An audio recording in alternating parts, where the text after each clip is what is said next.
નમસ્કાર મિત્રો, સ્વાગત છે તમારું આજના એક નવા વિડીયોમાં। બેંક ઓફ બરોડા દ્વારા જે છે એ ઓફિસ અસિસ્ટન્ટની અંદર બહુ બધી ભરતી થવા જઈ રહી છે। તો આજે આપણે વિડીયોમાં આની સંપૂર્ણ ચર્ચા કરવાના છીએ। અને અંદર પે સ્કેલ જે છે એ 22,000થી લઈને શરૂ થવાનું છે। અને આની અંદર જે છે ધોરણ 10 પાસથી લઈને તમામ ઉમેદવારો માટે અલગ અલગ પોઝિશનો જે છે એ અવેલેબલ છે। તો વિડીયોમાં લાસ્ટ સુધી જરૂરથી બન્યા રહો, જેથી તમને આની સંપૂર્ણ ઇન્ફોર્મેશન જે છે એ મળી રહે। તો શરૂ કરીએ આજનો આ વિડીયો। બેંક ઓફ બરોડા દ્વારા ઓફિસ અસિસ્ટન્ટની અંદર જે છે જગ્યાઓની વેકેન્સી બહાર પાડી દેવામાં આવી છે। અને આની નોટિફિકેશન જે છે 3/5/2025ના રોજ જે છે બહાર પાડી દેવામાં આવી છે। Last date for submission of application and payment fees જે છે 23/5/2025 છે। ત્યાં સુધીમાં તમારી આ બધી જ પ્રોસેસ અંદર જે આવે એ પૂરી કરી દેવાની રહે છે। ત્યારબાદ તમે અહીંયા સ્ટેટ વાઇઝ જે છે એ જગ્યાઓ જોઈ શકો છો કે કેટલી જગ્યાઓ જે છે અવેલેબલ છે। તો અહીંયા આંધ્રપ્રદેશ છે, તો આપણે સૌથી પહેલાં જે છે ગુજરાતની જે છે વેકેન્સી જોઈ લઈએ તો અહીંયા 80 જગ્યાઓ ઉપર ભરતી થવા જઈ રહી છે। એમાં SC, ST, OBC, EWS, UR, પીડબ્લ્યુડીની અંદર પણ વેકેન્સીસ અવેલેબલ છે। ટોટલ આમ 80 વેકેન્સીસ જે છે ગુજરાતની અંદર અવેલેબલ છે। એમ એની સાથે સાથે બીજી બધી જગ્યાઓ પર પણ અવેલેબલ છે, પરંતુ ગુજરાતની અંદર તમે જોઈ શકો છો કે સૌથી વધારે વેકેન્સીસ જે છે એ અવેલેબલ છે। ત્યારબાદ એમણે અહીંયા બીજી ઇન્ફોર્મેશન આપેલી છે કે details of positions and eligibility criteria as on 1 May 2025। Eligibility criteria મતલબ તમારે કેટલી એલિજિબિલિટી, તમારું એજ્યુકેશન શું હોવી જોઈએ, તમારે એજ કેટલી હોવી જોઈએ, એ તમામ માહિતી આની અંદર જે છે તમારે ફિલ કરવાની રહે છે। જો તમારી એજ હોય, એજ્યુકેશન હોય તો જ તમે આની અંદર જે છે એપ્લાય કરી શકો છો। ઓફિસ આસિસ્ટન્ટની અંદર જે છે નંબર ઓફ વેકેન્સીઝ જે છે 500 છે। અને એજ ઇન યર્સ જે છે એ મિનિમમ 18 હોવા જોઈએ અને મેક્સિમમ તમે 26 યર્સના હોવા જોઈએ। આની અંદર અમુક કેટેગરીના જે હોય એમને રિલેક્સેશન પણ આપવામાં આવે છે। મિનિમમ એજ્યુકેશન ક્વોલિફિકેશન જે છે એ passed the 10th standard SSC તમે પાસ કરેલી હોવી જોઈએ। Proficient in local language of the state union territories means તમે જે સ્ટેટની અંદર અપ્લાય કરી રહ્યા છો, ધારો કે ગુજરાતમાં અપ્લાય કરી રહ્યા છો તો તમને ગુજરાતી જે છે પરફેક્ટ રીતે આની અંદર આવડવી હોવી જોઈએ। તો read, write and speak in local language of the state, તમારી જે છે લોકલ લેંગ્વેજ ગુજરાતી વાંચતા, લખતા અને બોલતા આવડતી હોવી જોઈએ। ત્યારબાદ જે છે રોલ્સ એન્ડ રિસ્પોન્સિબિલિટીઝ અહીંયા આપેલી છે। રોલ્સ એન્ડ રિસ્પોન્સિબિલિટીઝ જે છે ઓફિસ અસિસ્ટન્ટની રહેશે all the normal and routine duties of the subordinate staff કેડરે and for performance of which no special pay shall be payable. તમારે બધી રિસ્પોન્સિબિલિટી જે છે કરવાની રહે છે। આની અંદર કોઈ સ્પેશિયલ તમને નહીં પ્રોવાઈડ કરવામાં આવે, પરંતુ જે સેલરી જે છે એની અંદર આ બધી ડ્યુટી તમારે આવી જશે। Any other work assign from time to time as per the bipartite statement amended from time to time. ત્યારબાદ અહીંયા સ્કેલ ઓફ પે જે છે એ આપેલો છે। અહીંયા અલગ અલગ સેલરી તમારું ઇન્ક્રીમેન્ટનું પે સ્કેલ પણ અહીંયા આપેલો છે। ત્યારબાદ જે છે એલિજિબિલિટી કેટલી હોવી જોઈએ, તો એલિજિબિલિટીના નેશનાલિટી સિટીઝનશીપ જે છે એ ઇન્ડિયાની હોવી જોઈએ અથવા નેપાળની હોવી જોઈએ, ભૂતાનની હોવી જોઈએ, ટાઇબેટિયન હોવી જોઈએ।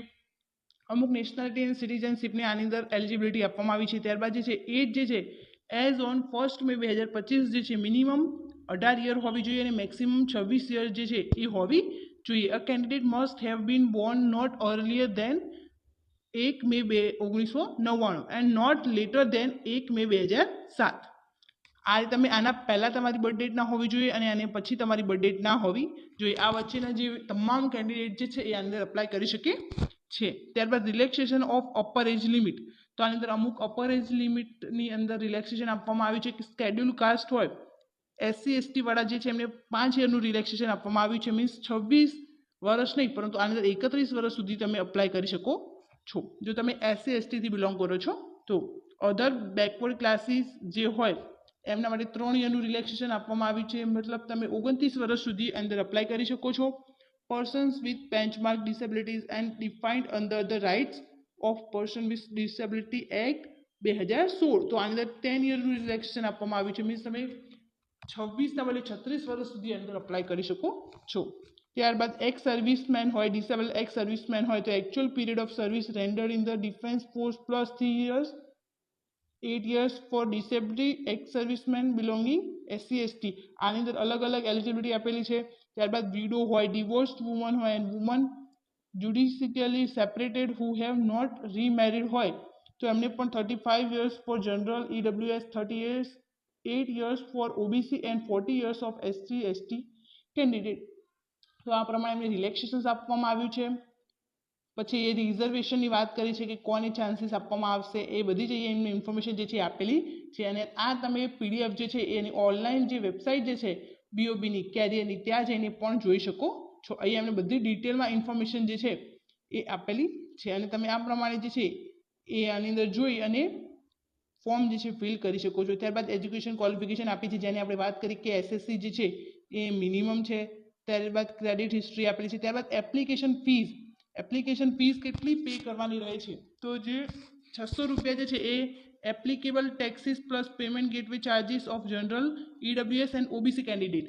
આ ત્રણમાં જે કેન્ડિડેટ હોય એમને 600 રૂપિયા ફી થવાની છે, પ્લસ એપ્લિકેબલ ટેક્સીસ થવાના છે, પેમેન્ટ ગેટવે ચાર્જીસ જે પણ તમે UPI યુઝ કરો છો અથવા ગૂગલ પે, પેટીએમ જે યુઝ કરો છો એના જે ચાર્જીસ હોય એ પણ આપવાના થાય છે. ત્યારબાદ 100 રૂપિયા છે. 100 રૂપિયા કોના માટે રહેવાના છે, તો SC, ST, PWBD, EXS, DIXS and woman candidates જે હોય એમના માટે 100 રૂપિયા ચાર્જીસ જે છે એ રહેવાના છે. ત્યારબાદ પ્રી એક્ઝામિનેશન, રિક્રુટમેન્ટ, ટ્રેનિંગ બધી જ એમને ઇન્ફોર્મેશન આપેલી છે. ત્યારબાદ સ્ટ્રક્ચર ઓફ ઓનલાઈન ટેસ્ટ, તો ઓનલાઈન ટેસ્ટ તમારે કેટલા માર્ક્સનો રહેવાનો છે અને કઈ રીતે આપવાનો રહે છે, તો knowledge of English language, general awareness, elementary, arithmetic, psychometric test, reasoning. તો આ બધા તમે જોઈ શકો 25 ક્વેશ્ચન્સ રહેવાના છે, એટલે 25% જે છે એ વેટેજ રહેવાનું છે. અને તમને સાથે સાથે લોકલ લેંગ્વેજ પણ જે છે એ આવડતી હોવી જોઈએ.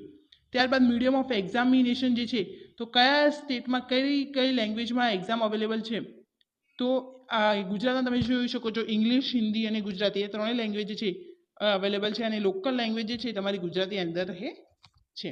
તો તમારે આ પ્રમાણે જે છે પ્રિપેરેશન કરવાની રહે છે. અહીંયા ડિટેલમાં એમને બધી જ ઇન્ફોર્મેશન આપેલી છે, પરંતુ આપણે જે મેઇન ડિટેલ્સ હતી એના વિશે વાત કરી લીધી છે. અને BOBની અંદર જે છે ગુજરાતમાં પણ વેકેન્સીઝ અવેલેબલ છે, તો જે આને માટે અપ્લાય કરવા માંગતા હોય એ ચોક્કસ જે છે BOBની વેબસાઇટ વિઝિટ કરી અને એની તમામ માહિતી જે છે એ લઈ શકે છે.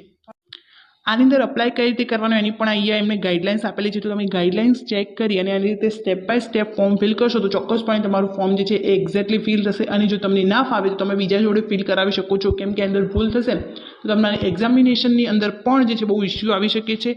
આ એની ઓફિશિયલ વેબસાઇટ છે, જ્યાં જઈને તમારે ફોર્મ જે છે એ ફિલ કરવાનું રહે છે અને એ સ્ટેપ પણ એમને આપેલા છે. ત્યારબાદ પેમેન્ટ ઓફ ફીસ કઈ રીતે કરી શકો છો એની પણ એમને બધી જ ડિટેલ જે છે એ અહીં આપેલી છે. એની સાથે સાથે એમને લાસ્ટમાં જે છે બધા ફોર્મ પણ અટેચ કરેલા છે, જે ફોર્મ તમારે ફિલ કરી અને જે છે એ અપલોડ કરવાના રહે છે. તો અહીંયાથી તમે આ પ્રિન્ટ આઉટ લઈ અને આ ફોર્મ ફિલ કરી અને જે છે એ સબમિટ કરી શકો છો. તો આને અંદર ચોક્કસથી અપ્લાય કરજો, કેમ કે bank of Baroda means government job જેવી જોબ જે છે તમને મળવાપાત્ર રહે છે. તો આ વિડીયોને વધુથી વધુ શેર કરો, જેથી જેમને જોબની જરૂરિયાત હોય અને જેમને જોબ લેવી હોય એમને આની ઇન્ફોર્મેશન મળી રહે. Thank you so much for watching.